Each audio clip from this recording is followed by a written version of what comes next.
Welcome to ಸಸ್ಯ connection. I am Krishna from Bangalore.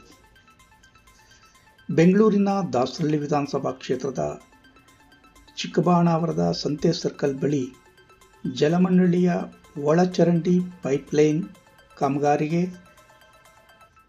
ಈ ಭಾಗದ ಬಿಜೆಪಿ ಶಾಸಕರಾದ ಎಸ್ ಮುನಿರಾಜು ಅವರು ಚಾಲನೆ ನೀಡಿದರು. ಈ ಸಂದರ್ಭದಲ್ಲಿ ಜಿಲ್ಲಾ ಪಂಚಾಯಿತಿ ಮಾಜಿ ಅಧ್ಯಕ್ಷರಾದ ಮರಿಸ್ವಾಮಿ, ಪುರಸಭೆ ಮುಖ್ಯಾಧಿಕಾರಿ ಕುಮಾರ್, ಗಿರೀಶ್, ಚಿಕ್ಕಣ್ಣ, ಭಾಗ್ಯಮ್ಮ, ಮೊಹಮ್ಮದ್ ಕಬೀರ್, ವೆಂಕಟೇಶ್, ನವೀನ್, ಶ್ರೀನಿವಾಸ ಮೂರ್ತಿ ಉಪಸ್ಥಿತರಿದ್ದರು.